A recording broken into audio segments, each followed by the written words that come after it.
हमारा next question है geography का। निम्नलिखित कारकों पर विचार करना है और कौन से कारक महासागरीय धारा को प्रभावित करते हैं।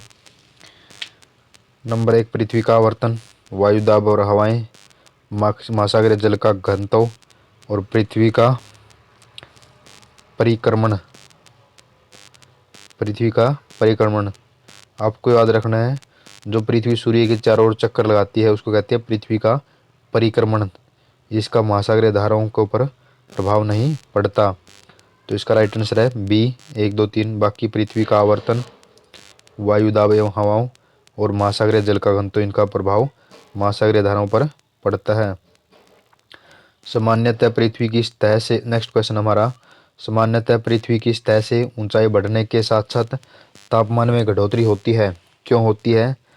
वायुमंडल पृथ्वी की सतह से केवल ऊपर की ओर गर्म हो सकता है।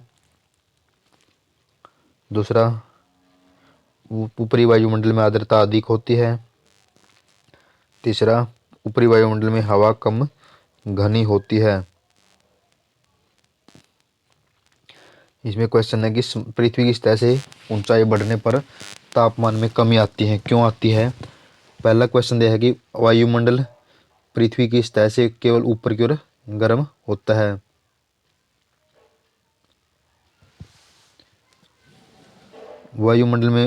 ऊपरी वायुमंडल में आर्द्रता अधिक होती है और ऊपरी वायुमंडल में हवा कम घनी होती है। तो इसका ऑप्शन 1 ए और ऑप्शन 3 ठीक है, ऑप्शन 2 गलत है।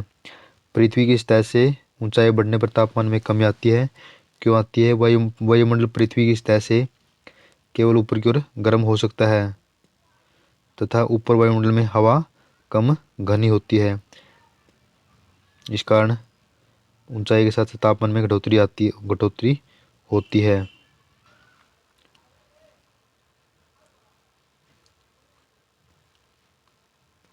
हमारा नेक्स्ट क्वेश्चन है, निम्नलिखित में से कौन सी एक उष्णकटिबंधीय सुहाना प्रदेश की जलवायु की मुख्य विशेषता है?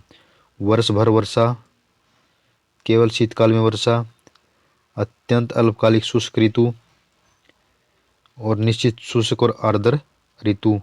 देखो, वर्ष भर वर्षा उष्णकटिबंधीय सुहाना प्रदेश की बजाय उष्णकटिबंधीय विषुवतीय प्रदेश की विशेषता है। केवल शीतकाल में वर्षा, ये बिल्कुल एक्सट्रीम वर्ड है, इसलिए इसको हटा सकते हैं। और अत्यंत अल्पकालिक शुष्क ऋतु बिल्कुल एक्सट्रीम है, अत्यंत भी और अल्पकालिक भी है कि बहुत छोटी शुष्क ऋतु होती है। और तीसरा डी है, निश्चित शुष्क और आर्द्र ऋतु, ये सही है। इसका राइट आंसर है डी। आपको बताना है एबसीनी का पठार कहाँ है, एटलस पर्वत कहाँ है, गुयाना उच्च भूमि कहाँ है और ओकावांगो त्रोणी कहाँ। इनमें से कौन सा सही सुमेलित है? आपको पता है कि एटलस पर्वत उत्तरी पश्चिमी अफ्रीका में है, इसलिए इसका बी ऑप्शन ही सही है। एटलस पर्वत उत्तरी पश्चिमी अफ्रीका में है और यह पर्वतमाला 2000 किलोमीटर तक विस्तृत है। मोरक्को, अल्जीरिया, ट्यूनीशिया से होकर गुजरती है। ओकावांगो दक्षिणी पश्चिमी अफ्रीका में स्थित है। ओकावांगो कहाँ पर है? दक्षिणी पश्चिमी अफ्रीका में, न कि पेंटागोनिया में। और गुयाना दक्षिण अमेरिका में स्थित है। गुयाना कहाँ? दक्षिणी अमेरिका में स्थित है। अलग अलग ऋतुओं में दिन समय रात्रि समय के विस्तार में भिन्नता किस कारण से होती है? अलग अलग ऋतुओं में दिन समय और रात्रि समय के विस्तार में भिन्नता किस कारण से होती है?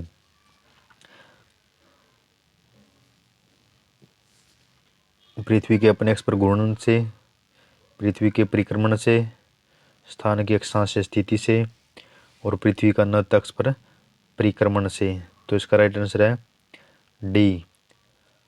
पृथ्वी अपने अक्ष पर 66.5 डिग्री का कोण बनाती है और 365 सही 1/4 दिन में सूर्य का चक्कर पूरा करती है। पृथ्वी के अपने अक्ष पर झुकी हुई अवस्था में परिक्रमण के कारण अलग अलग ऋतुओं में दिन और रात की अवधि में अंतर पैदा होता है। हमारा नेक्स्ट क्वेश्चन है, पृथ्वी ग्रह अधिकांश लवणजल बर्फ छत्रक हिमनद के रूप में रहता है। शेष लवणजल का सबसे अधिक भाग हमने पहले ही पढ़ा है, कुल लवण जल का 68% बर्फ के रूप में पाया जाता है, और शेष जो मीठा जल किस रूप में पाया जाता है, झीलों और नदियों में पाया जाता है। इसका राइट आंसर मेरे अनुसार भूमिगत जल के रूप में पाया जाता है, ये सही ऑप्शन है। 68% तो बर्फ के रूप में पाया जाता है, और पृथ्वी ग्रह पर जो लवण जल केवल मात्र 3% है। 97% लवणीय जल है, 3% लवण जल है, अलवण जल है। इस 3% का 70% बर्फ के रूप में पाया जाता है, और बाकी 30% भूमिगत जल के रूप में, मृदा आर्द्रता के रूप में पाया जाता है, और वह इस 30% का 10% ही है। तो इसका राइट आंसर है सी। नेक्स्ट है, निम्नलिखित विचार करना है, उपयुक्त में से कौन से पृथ्वी के पृष्ठ पर गतिक परिवर्तन लाने के लिए जिम्मेदार है? विद्युत चुम्बकीय विकिरण, भूतापीय ऊर्जा, गुरुत्वीय बल, प्लेट संचलन, पृथ्वी का घूर्णन, पृथ्वी का परिक्रमण। तो इसका राइट आंसर है डी, सभी पृथ्वी पर गति परिवर्तन लाने के लिए उत्तरदायी हैं। संसार के सर्वाधिक महत्वपूर्ण मत्स्य क्षेत्र कहाँ पाए जाते हैं? ए ऑप्शन है जहाँ उष्ण और शीतल वायुमंडलीय धाराएं मिलती हैं। संसार के सर्वाधिक महत्वपूर्ण मत्स्य नक्षत्र उन नक्षत्रों में पाए जाते हैं। इसका राइट आंसर है ए। दूसरा देख, ए ऑप्शन में लिखा है उष्ण और शीत वायुमंडलीय धाराएं मिलती हो, और हमारा सी ऑप्शन है उष्ण और शीत सागरीय धाराएं मिलती है। देखिए कितना कंफ्यूजन है। ए में क्या है, वायुमंडलीय धाराएं, बल्कि वहाँ मत्स्य होता है जहाँ पर समुद्री धाराएं मिलती हो, गर्म और ठंडी। तो इसका राइट आंसर सी होगा। हमारा नेक्स्ट क्वेश्चन है, निम्नलिखित में से कौन सी विषुवतीय वनों की अद्वितीय विशेषता है? ऊंचे घने वृक्षों की विद्यमानता, जिनके किरीट निरंतर वितान बनाते हैं, बहुत ही जातियों का सहअस्तित्व हो,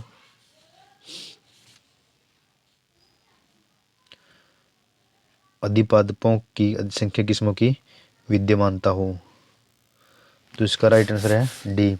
एक तो वितान बहुत ज़्यादा होती हैं, बहुत जातियाँ पाई जाती हैं एक साथ, और अधिपादपों की असंख्य किस्मों की विद्यमानता हो। हमारा नेक्स्ट क्वेश्चन है 16वां, महाद्वीपों के अंतःस्थों का वार्षिक ताप परिसर तटीय क्षेत्रों की अपेक्षा अधिक होता है, इसका क्या कारण है? इनका जो महाद्वीपों में अंतःस्थों का वार्षिक ताप परिसर अधिक हुआ है, क्यों हुआ है? क्योंकि इसमें भूमि और जल के बीच तापीय अंतर होता है,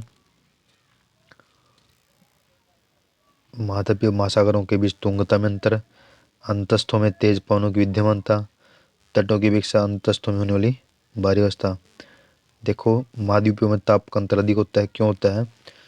क्योंकि तटियों की अपेक्षा, क्योंकि यहाँ पर भूमि और जल के बीच में भिन्नता अधिक होती है।